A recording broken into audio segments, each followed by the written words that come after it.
నా జీవితంలో నా భార్యకి మరి అంత ప్రాముఖ్యత. తను కూడా మరి నా జీవితంలోకి వచ్చిన తర్వాత నా జీవితం కంప్లీట్‌గా చేంజ్ అయిపోయింది.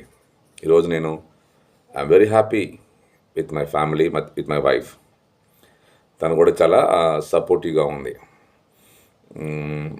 తర్వాత నా పిల్లల విషయంలో నా భార్య పాత్ర చాలా ఉంది. ఎలాగైతే నా జీవితంలో మా అమ్మ పాత్ర ఎలా ఉందో, నా పిల్లల విషయంలో నా భార్య పాత్ర కూడా చాలా ఉంది. తను కూడా మరి చాలా వ్యయ ప్రయాసాలు పడి ఇద్దరు బిడ్డలకు మరి ఇవ్వటం, తనకి బ్లడ్ కొద్దిగా తక్కువగా ఉన్నప్పటికీ, తను చాలా నీరసంగా బలహీనంగా ఉన్నప్పటికీ తను నా పిల్లల కొరకు, నా కొరకు చాలా చేసింది. So I thank my wife Mary. ఆమె నా జీవితంలోకి రావటం నిజంగా నా ధన్యత అని చెప్పాలి, నా భాగ్యం అని చెప్పాలి. ఎందుకంటే ఆమె వచ్చిన తర్వాతనే నేను ఈరోజు హ్యాపీగా ఉన్నాను. తను రావటము, నాకు ఉద్యోగము దేవుడు దయచేయటము, మంచి ఉద్యోగం ఇచ్చాడు దేవుడు, మంచి పిల్లల్ని ఇచ్చాడు. అంత మాత్రమే కాదు, మంచి సహవాసం ఇచ్చాడు. నేను ఈరోజు జీవితాన్ని, అంటే మారు మనసు కలిగి మరొక నూతన జీవితాన్ని కలిగి ఉన్నాను. ఈరోజు నేను కొంత ఏమంటాము, నా మ్యారేజ్కి ముందు, అంటే నా భార్యకి ముందు నా జీవితము వేరేలా ఉండేది. నా భార్య వచ్చిన తర్వాత నేను దేవుని వైపు నడిపించడంలో తను ముఖ్య పాత్ర పోషించిందని చెప్పాలి. తను కాకుండా వేరొక భార్య వచ్చి ఉంటుంటే, వేరొక స్త్రీ వచ్చి ఉంటుంటే, అంటే ఐ మీన్ రక్షణ లేకుండా, విశ్వాసం లేకుండా లేని భార్య నాకు భార్యగా వచ్చి ఉంటే నేను ఈరోజు ఇలా ఉండేవాడిని కాదు. I don't know what's God's plan is, but I thank God, I thank my wife as being part of my life in these last 20 years. తనకి నేను భర్తగా అన్నీ ప్రొవైడ్ చేస్తున్నాను. భర్తగా చేయాల్సిన ధర్మాలన్నీ చేస్తూ ఉన్నాను. మ్యాక్సిమం నా వల్ల ఇంతవరకు నేను చేయగలుగుతున్నాను. ఇంట్లో కూడా అప్పుడప్పుడు తనకు కొంత సపోర్ట్ చేయగలుగుతున్నాను.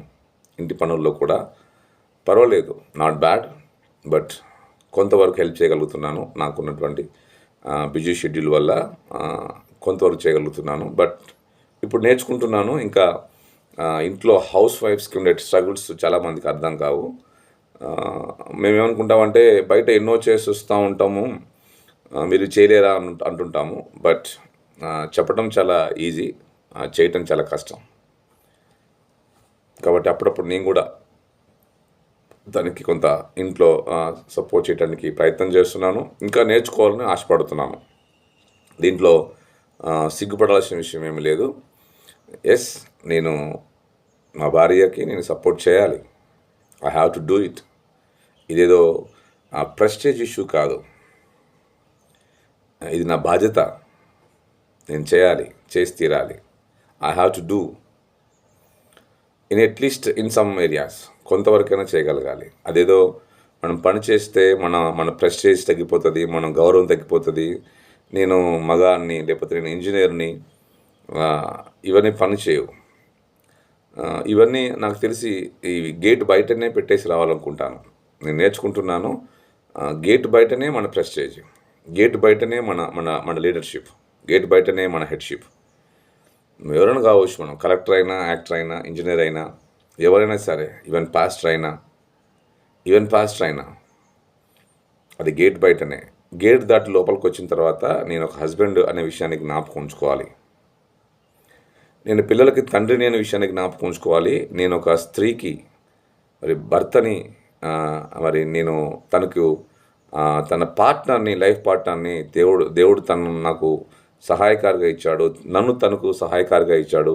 మేమిద్దరం కలిసి ఫ్యామిలీ లీడ్ చేయాలి, కలిసి షేర్ చేసుకోవాలి అనేది నేను నేర్చుకుంటా ఉన్నాను.